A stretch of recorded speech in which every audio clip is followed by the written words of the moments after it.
Welcome back. Ja Cure's third studio album, titled The Cure, appears to ascend Ja Cure to a higher place in reggae.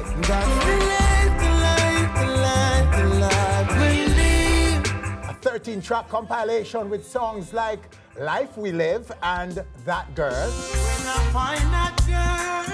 An album that ABC News declared a certified classic and led Forbes magazine to declare Cure the best voice in reggae today.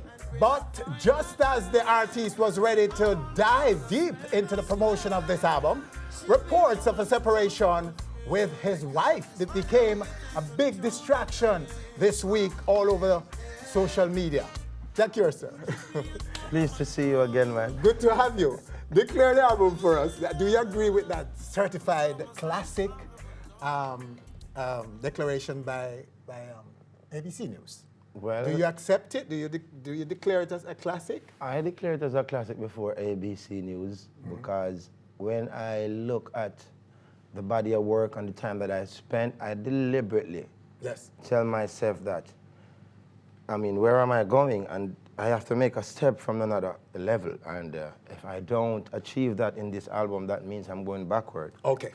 Stick a pin right there. Let's now clear the air. The elephant in the room, of course, is all this talk about your separation. And nobody will be listening to you, Cure, right now until you say something about that. What's this? This distraction. Can you deal with it right here? What is your position on all of this? Well, it's simple. I love my wife, and I'm sure she loves me. We have a beautiful daughter. We both have a beautiful little girl, and whatever happened between me and my wife, it's between us. Yes. And I love her, and that's it. The world, me just have make some people come out of our life and give her a break because everybody have them issues at times. Nobody's perfect. I'm gonna leave it at that because she's a beautiful girl. I have a beautiful daughter with her. I know me, the house now, nobody can have me rope about the place like a fool because I'm a big man. I understand. I respect my marriage, I respect my family.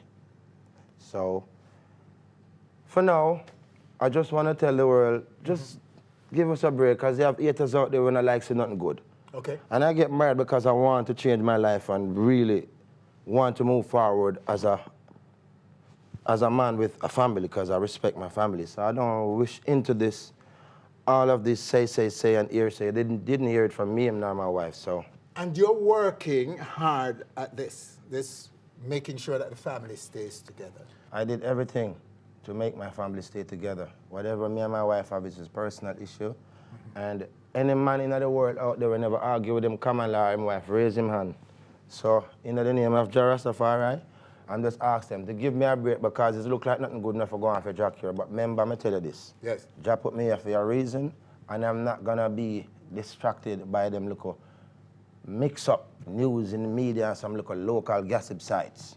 Okay, let's move on to the album, sir. Yeah. The album was released in this summer, and all these great declarations. We just talk about it being called a classic. You, the best voice in reggae today. Forbes magazine. That's a prestigious Forbes magazine. Yeah. What went through your mind when you read that? Well, Jamaica must know that. So I'm one of the best vocal today in reggae, and I've proven that. They said the best, not one of. Well, if I'm the best, raise the hand.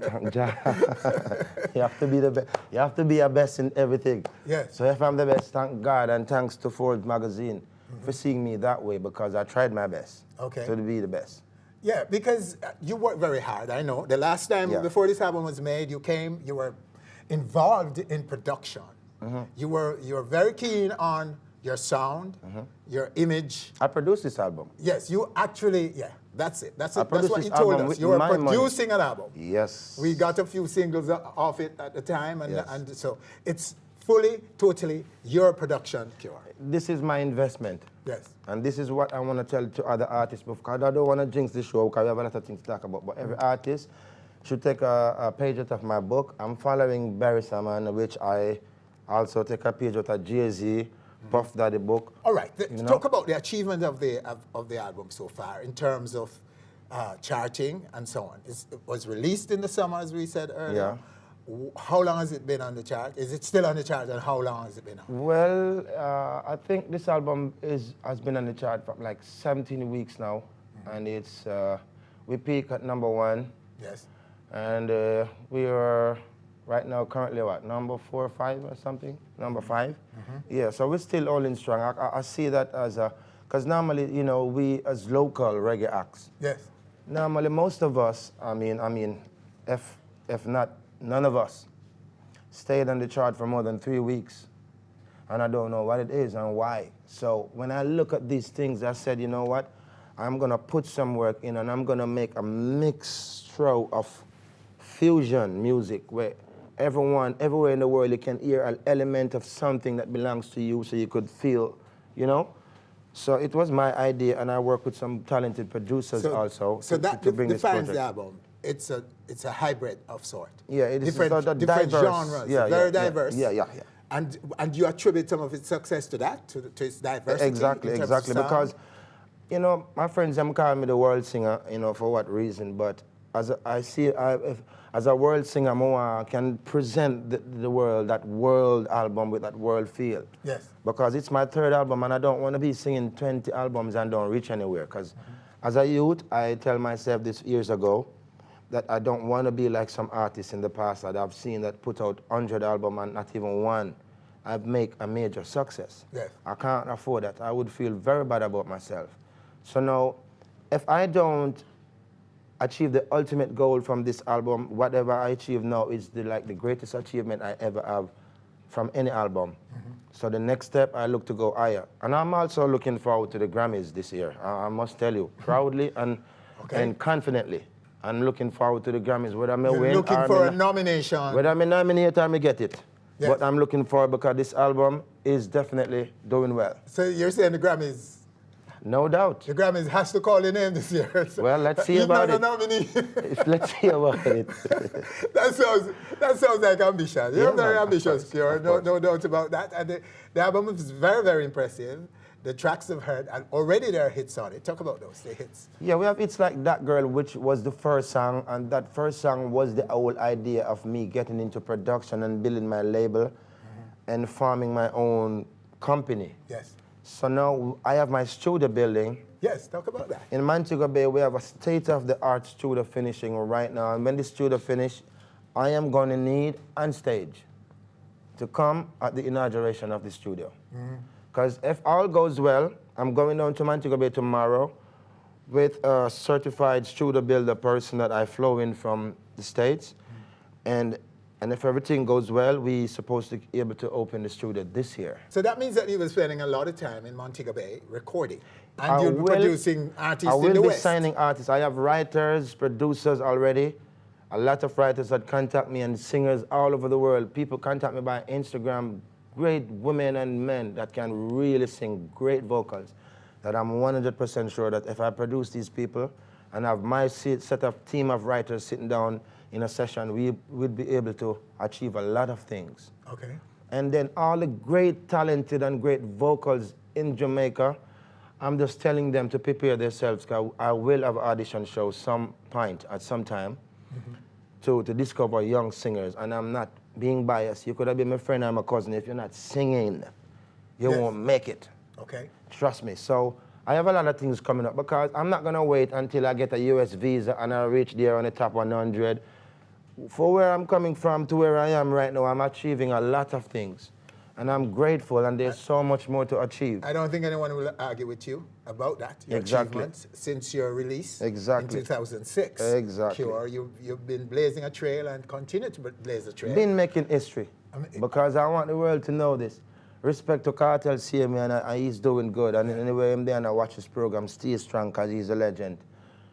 I am the first artist. These are some facts that I want the fans to know and people out there. What is Jackie doing? What makes Jackie, and what, you know? Yes. Jackie is the first artist in the world, in this world, to make #1 songs from a prison cell. And I hit #1 over the world, in England, Canada, the US at 97, charts all over the world. And not only #1s, but good compilations. I wouldn't call them album because those weren't album. People was just putting compilation because I was in prison and everybody was trying to exploit me. Okay. That's why to date, I only have 3 albums, and people would argue, say, oh, I see 6 albums out there.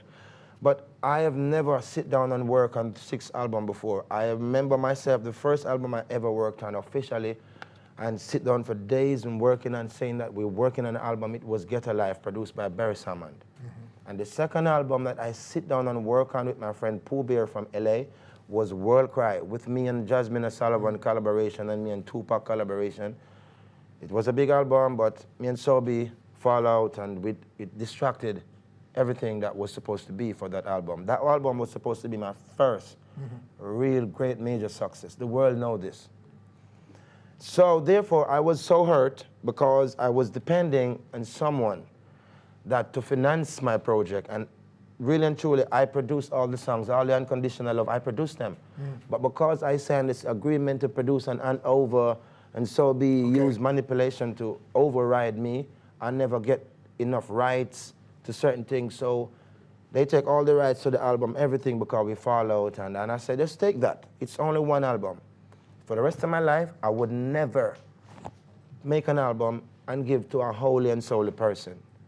I could work with someone and give them few songs on an album, but every single track on the album that is going to be produced in my future to come, I will be the source. Nobody ain't gonna come produce for me. If you're a big producer out there, join me, because I spend serious money on my stuff. I don't play. I don't care who you are, if you walk into my studio, you're not ready, you're gonna get out. Because I need to go up there, and this is no joke, hanky-panky business I'm dealing with. All right, So, where did you go this year? We toured Europe this year, and we did a major tour in Spain, France, all of the major European countries that you know support reggae to the strongest level. Who are most of your fans, Cure? One gets the impression that they are women. Most of your fans My are strongest women. fan base is women, yes sir. No doubt about it. Because Why do they love you so much, women? Because, you know, I am a man where I dress with fashion. I love fashion. Fashion is part of my passion. Yes. And you know, some man out there say I'm a Rasta, but you see me love Haile Selassie, and me no want a man come, me no in a Rasta competition with no man. Who can they be the most righteous? Because that now work from 1976 till now, Mr. Rasta live and get old. And they left this thing and nobody now move. Everybody still there one place. So that shows you religion and all these things cause the most war and disturbance over the earth from the Middle East. So we see that it's not worth it for a man to be arguing over religious belief and a lifestyle, a restaurant liberty. Just live your live to what you can balance and give God thanks. Don't get up and work about other people and worry about how you might live. You make sure you will live. So in my life, I dress nice. The ladies, them like me. I choose to sing some love songs. When I choose to sing, when I sing Longing For, I realize I was singing roots and reggae culture songs all my life before I went to prison. And yes, people know me and like me, but when I sing Longing For, it shoots to the stars. And you can check Longing For, You Never Find Unconditional Love on all of these songs, 10 million views going up. And check the rest of the songs. So it shows you, whenever I take a gap, like, yeah, Life We Live and some songs, we put them out and we talk about other things, Wake Up, yeah, them 8 and them go a couple million, but not as much as when you sing love songs. But I realize now, when I go places, people come to me and say, Jack, these are my 3 kids, and I want to tell you, I make love. Your song produced these 3 kids. Yeah, I'm telling you. So it's inspiring me more like love song is the best thing you could ever make. So Nobody walks around that love song. Nobody. Barry Salmond Big love song. is a major role model in my life. And him said to me, say, son, let me tell you this. Anybody may hand over this button to after you. So you make sure you sing for the ladies them, because you can't run. Because any stage show without the ladies them at front is not a stage show.